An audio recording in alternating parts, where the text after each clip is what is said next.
Bonjour Jacques, heureuse de te retrouver. Bonjour Sophia, salut vos âmes. Alors nous n'avons pas changé, nous sommes toujours ici pour nos amis internautes qui nous suivent de plus en plus. Et cet après-midi, nous sommes le 30 avril 2020, nous allons terminer ce mois d'avril qui a été quand même assez difficile puisque nombreux ont été confinés. Aujourd'hui nous allons parler, si tu le veux bien, faut-il avoir peur de la mort? Eh bien, alors donc j'ai bien compris la question, faut-il avoir peur de la vie? Oh là là, que... Bah, ça fait partie du cycle incessant de la vie, hein, on meurt, c'est comme un pommier, une fois qu'il a donné ses pommes elles tombent, elles retombent à la terre, et puis elle va geler avec l'hiver, et puis au printemps, pof, pof, la nature s'éveille. Et on a encore des pommes. Et on a encore des pommes. Eh bien, l'histoire de la réincarnation et de la résurrection, c'est jouer sur les mots, mais c'est le même principe. Ni plus ni moins, comment pourrait-on avoir peur de la mort alors que la priorité doit être donnée à l'esprit? Le gros problème, c'est que quand vous donnez la priorité à l'esprit, c'est d'une façon, comment je vais dire, non généreuse. Vous dites donner la priorité à l'esprit, alors vous réfléchissez, vous allez dans des écoles, vous apprenez pour faire travailler votre esprit, mais pas dans des esprits, pas dans une forme d'intelligence, mais dans une forme d'amoncellement, d'additionnement de savoir qui ne pourra jamais être total. Sinon, cela voudrait dire que vous sauriez tout sur tout. Alors, le peu que vous savez fait que vous êtes instruit, mais vous avez oublié l'intelligence de la lumière. La fameuse réflexion, fléchir devant la lumière. C'est-à-dire fléchir devant, ça veut dire accepter la lumière. Autrement dit, accepter de réfléchir sur le sens de votre vie et le sens de la vie à l'intérieur de laquelle vous êtes. Donc il y a votre vie et la vie en général. Quand on réfléchit un petit peu à ça, on s'aperçoit qu'en fin de compte, nous ne sommes qu'une continuité. Nous ne sommes qu'un produit qui recommence. Ça s'appelle une reproduction. Et quand vous faites des accouplements charnels, sexuels, avec à l'arrivée un nouveau petit animal humain, Oui. eh bien ni plus ni moins, vous vous êtes reproduit. C'est-à-dire que vous avez fait une photocopie de vous-même en corps, CORPS, et que vous allez recevoir dans ce corps un esprit que vous n'avez pas fait, mais qui revient habiter dans le corps que vous avez fait. Nous ne sommes que des reproducteurs de véhicules, c'est-à-dire de corps humains. Et comme tout véhicule, il s'use. Il se transforme, en un mot, il vieillit. Oui, Sophia? Alors là, on parle de notre domaine parce que pour nous c'est évident, mais je me mets à la place de l'internaute qui nous écoute aujourd'hui. Il se demande un petit peu comme tout ça fonctionne. C'est-à-dire que c'est pas tout, Sophia. Il y a l'esprit. L'âme, c'est le choix de l'esprit à s'améliorer ou pas. C'est-à-dire que nous sommes esprit, autrement dit une puissance vibratoire, une vibration, qui vient habiter des véhicules à sa disposition pour faire l'expérience de la matière. Nous venons faire l'expérience de la matière. Nous sommes créés. C'est pareil, ça je vous l'ai expliqué dans des émissions précédentes. Forcément que ceux qui prennent une émission en plein milieu, ils ne comprennent rien, ils nagent. C'est comme s'ils prenaient un cours en faculté pour retrouver leur faculté, alors qu'ils ne sont pas allés à la maternelle, à la primaire, au secondaire, à la fac. Pourtant, nos émissions, vraiment, hein, c'est un concentré, hein, vraiment en 20 minutes, puisqu'on essaie de ne pas faire des trop longues conférences, enfin des thématiques vidéo. Par contre, si il y a des gens qui nous écoutent et qui veulent poursuivre davantage 1 heure, 2 heures, un débat, n'hésitez pas à nous contacter pour organiser des soirées conférences pour qu'on puisse vraiment débattre en direct, parce que là, c'est vraiment un concentré. Exactement, tu as bien fait de redire cela. Pourquoi? Et on reviendra sur la question. Pourquoi? Parce qu'il y a si longtemps que vous êtes conditionné, que quand vous entendez un être qui parle, comme je le fais, avec Sophia, comme elle le fait pour l'astrologie, vous recevez une goutte d'eau qui vient vous abreuver alors que vous êtes en train de traverser le désert. Les 40 jours de la traversée du désert. Vous êtes dans le désert depuis si longtemps qu'une seule goutte ne suffit pas. Il faut une goutte plus une autre goutte. Et ça s'appelle des réunions débats. Le mot conférence me plaît pas, mais enfin peu importe. Des réunions débats, voire des séminaires. Et dans des réunions débats de 2 heures, 3 heures, 4 heures, voire des séminaires d'un après-midi, d'une journée, d'un week-end, en étant dans ces séminaires et en entendant les explications pendant des heures et des heures, petit à petit, vous passez obligatoirement d'un état de conditionné à un état de début de conditionnement. Et vous vous mettez à vous servir de vos têtes, non pas pour attraper que des rhumes de cerveau, mais à vous réfléchir. Mais c'est tout un entraînement. Et cet entraînement vient de courroies d'entraînement. Je suis une partie de courroie d'entraînement qui vous amène à revoir les choses différemment. Alors pour revenir à notre sujet, quelqu'un qui écoute que rarement nos émissions, qui les suit pas régulièrement, il dit c'est intéressant mais il n'arrive pas à suivre. C'est comme si vous vouliez monter dans un train en marche. Oui, ou que ça ne l'intéresse pas parce que dans sa vie au quotidien, il n'en éprouve pas le besoin. Lui, ce qu'il veut, ou elle, ce qu'elle veut, c'est élever ses enfants, aller travailler, faire à manger. Donc tout ça, c'est quelque chose qui n'est pas simple en soi, peut-être à mettre en application. D'où la nécessité, comme tu l'as dit, de se réfléchir. On est les architectes de nos vies. Tout à fait. D'où la question de la personne précédente dans l'émission précédente, quand elle a dit quelle est notre part de créativité ou comment peut-on se recréer. Mais c'est ça en permanence. C'est en écoutant pour reprendre la maîtrise de nous-mêmes. Bon, je reviens maintenant à la question sur la mort. Donc quand on comprend tout ça, on comprend que nous sommes dans des véhicules et que notre part d'esprit, je dis notre part, puisqu'à 7 milliards, nous ferions un esprit. C'est ça que vous appelez Dieu. Et là, je suis d'accord sur le mot Dieu. Sinon, je dis vide. Nous sommes vides parce que nous sommes pauvres de Dieu.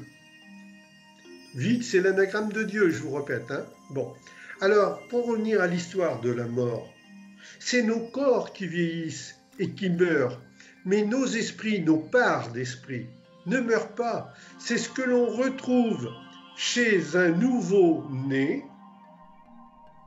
lorsque un ou une astrologue fait le thème du nouveau-né et voit déjà à l'avance vers quoi ce nouveau-né va être, par quoi il va être confronté, ou à quoi plutôt il va être confronté. On voit là où il y a ce qui s'appelle des nœuds en astrologie, des blocages, etc., etc.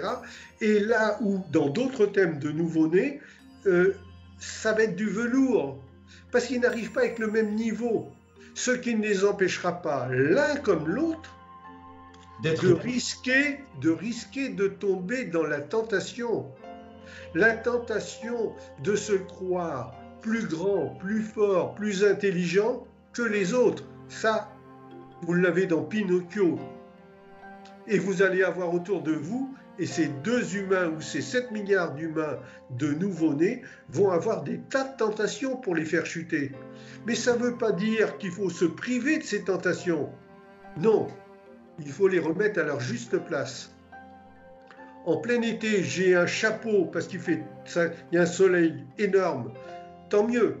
Je n'ai pas de chapeau, tant mieux. Je prends un journal que je vais déplier, que je mets au-dessus de ma tête.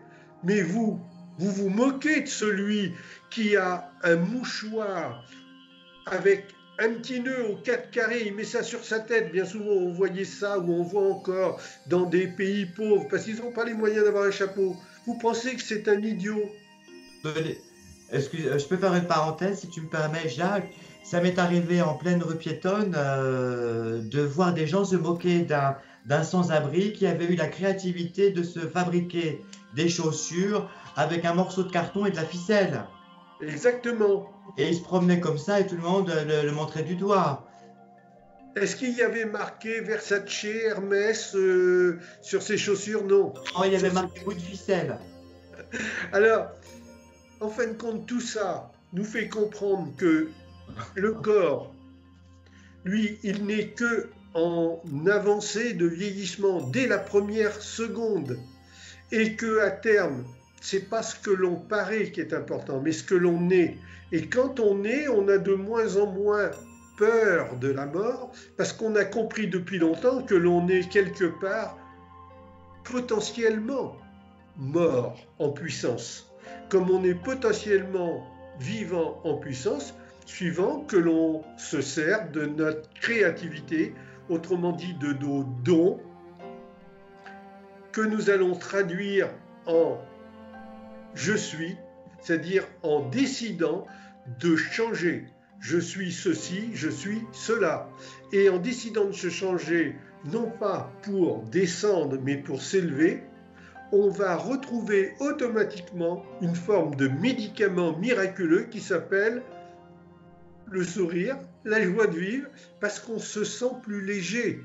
Et l'histoire de la mort là-dedans n'a plus du tout sa place.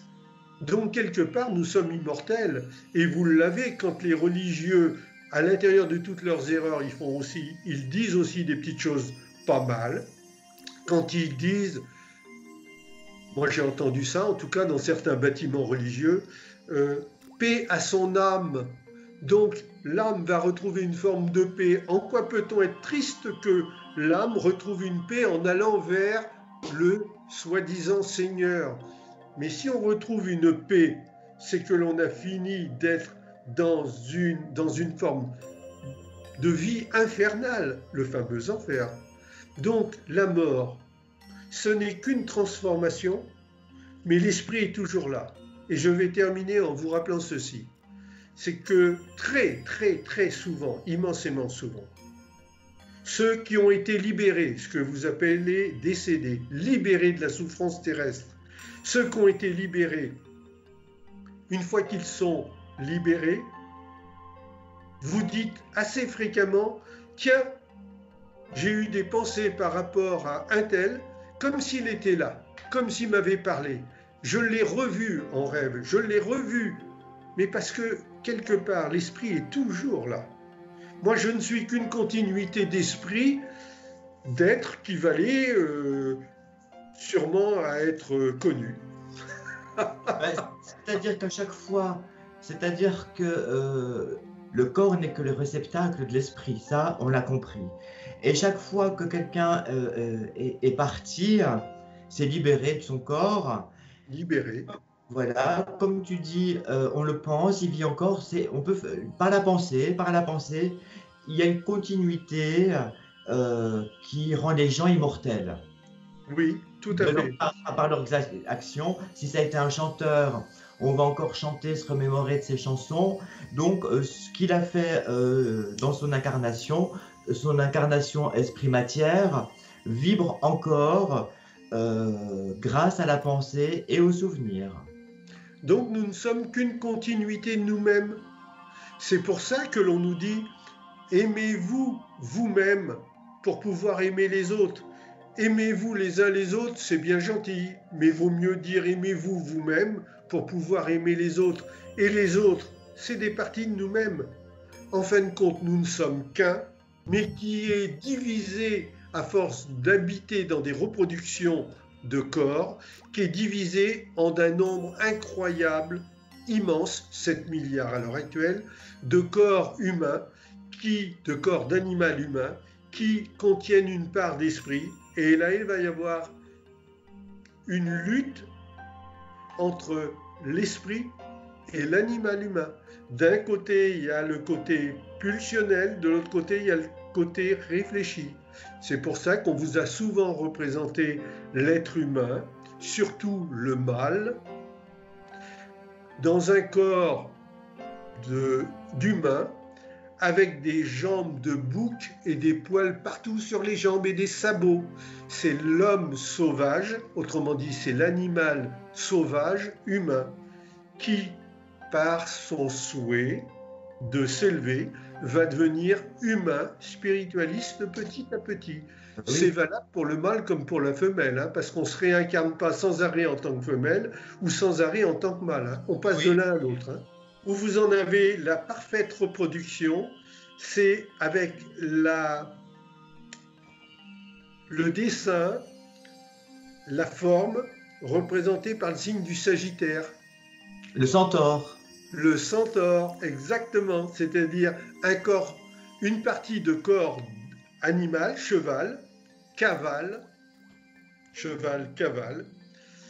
et la transformation, et une partie de corps humain. Et en plus, il tient une flèche qui montre qu'il a décidé d'envoyer sa flèche à un endroit. Autrement dit, il est créatif, il veut aller par là, et il va tout faire pour y arriver. Alors tu sais que tu parlais de rêves tout à l'heure, il y a beaucoup de choses qui viennent dans les rêves, justement parce qu'on met son esprit au sommeil, en sommeil, en veille, et donc il y a forcément des autres choses qui viennent en alternation, comme ça, se percuter dans le rêve.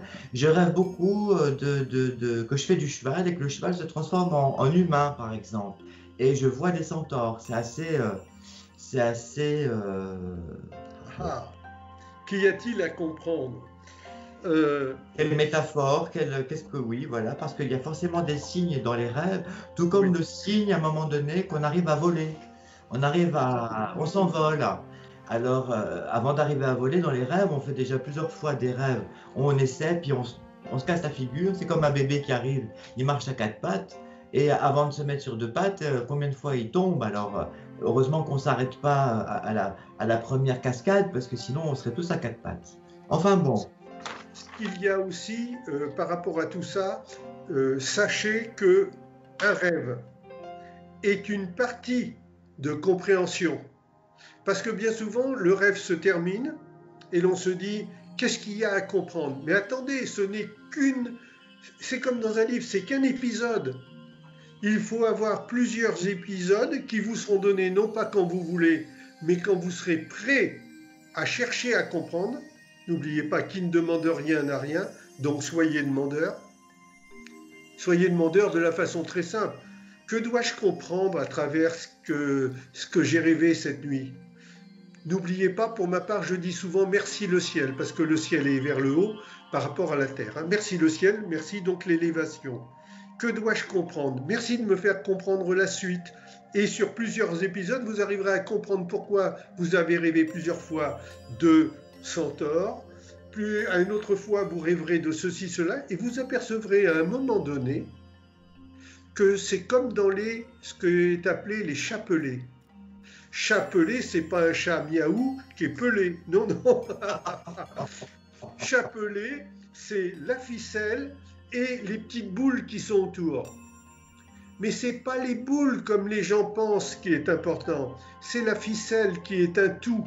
Et une fois que vous avez compris le tout, la ficelle se referme comme, ni plus ni moins, le cercle qui signifie l'infini. Et à ce moment-là, vous avez eu la compréhension de tout ce que vous deviez comprendre comme leçon par rapport aux leçons que vous devez apprendre. Il ne vous restera plus qu'à mettre en pratique ce que vous avez compris. Oui. Et généralement, on dit que la boucle est bouclée quand on a fait le tour. Exactement. Et comme on dit tout à l'heure, on est dans des sphères. Et dans des sphères, à un moment donné, c'est vrai qu'on tourne en rond. Et il y a quelque chose qui va se passer, une énergie, une lumière, et puis paf, une rencontre. Et on va monter sur la sphère du dessus, ou alors carrément, on va dégringoler. Et je trouve que c'est pas mal. Alors toi, tu utilises le mot épisode. Moi, il n'y a pas si longtemps que ça, j'ai pensé que toute ma vie c'était un puzzle et que finalement Même chose. il y a un âge mûr de maturité qui nous dit finalement que telle chose t'a emmené là et c'est comme s'il y avait des pièces de puzzle qu'on arrivait à emboîter les uns dans les autres et finalement il n'y a pas à se poser de questions sur ce qu'on n'a pas fait ou ce qu'on a fait. On en est arrivé là et ce qu'on a fait, on devait le faire. Alors, peut-être que le moment est venu que nous terminions, Oui, mais je me permettrai de dire que, en fin de compte, tout ça doit vous amener à comprendre que nous ne sommes jamais seuls puisque nous sommes immortels. L'esprit est immortel. Le véhicule va à la casse, c'est normal. Et l'esprit immortel, vous amène à comprendre que le plus grand devoir que nous ayons tous, c'est de prendre soin de nous et d'autrui. C'est la plus haute norme qui puisse exister sur Terre. Prendre soin de nous et d'autrui. Alors arrêtez tout de suite de vous empoisonner par des substances, etc. Arrêtez de vous soumettre à des gens, à des êtres qui vous disent que par leur intermédiaire, vous pourrez devenir ou accéder à, en l'occurrence, un mot vient toujours le même, Dieu. Vous pourrez accéder à Dieu par des intermédiaires. Faux. Tout est faux. Aucun intermédiaire. On accède à la vie par soi-même. Voilà, aucun intermédiaire ne vous fait accéder à Dieu. Par contre, un intermédiaire qui est un enseignant n'est plus un intermédiaire. Quelle différence il y a? L'intermédiaire vous fait croire qu'il faut passer par lui. L'enseignant vous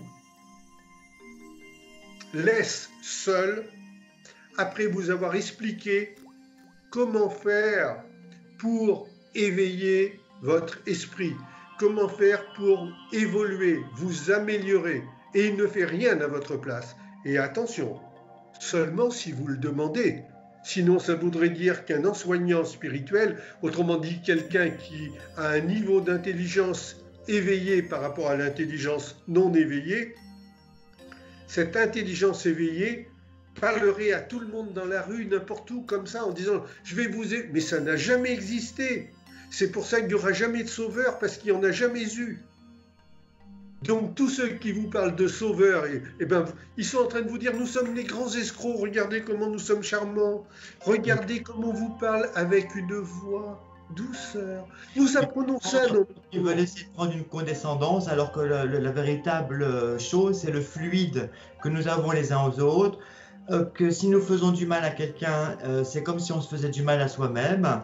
Et puis aussi, tu l'as très bien dit, le cycle de réincarnation. Si on devient policier, c'est qu'à un moment donné, on a certainement été bandit dans une autre vie. Enfin, il y a tout un tas de réflexions à comprendre pour pouvoir se réinventer face à ce cycle de la vie et de la mort. Parce qu'avant de mourir, il faut d'abord expérimenter et avoir fait éveiller sa conscience. Alors, expérimenter égale expérience. Alors, je me permettrai de redire ce que j'ai dit au début. L'une des plus belles expériences de la vie, c'est de bien comprendre et appliquer que l'origine de toute joie, c'est la recherche du bonheur d'autrui. Et la recherche de toute souffrance, l'origine de toute souffrance, c'est la recherche de son propre bonheur. Donc, cherchez à faire du bien autour de vous. Le bien que vous faites, celui à qui vous le faites, il le prend, tant mieux. Il le rejette, tant mieux. C'est que ce n'était pas la bonne personne. Ça sera pour quelqu'un d'autre. N'attendez pas de retour. N'attendez pas de retour quand vous donnez. Et il ne faut pas faire du bien autour de soi pour se donner bonne conscience. Il faut que les choses se passent d'une manière naturelle.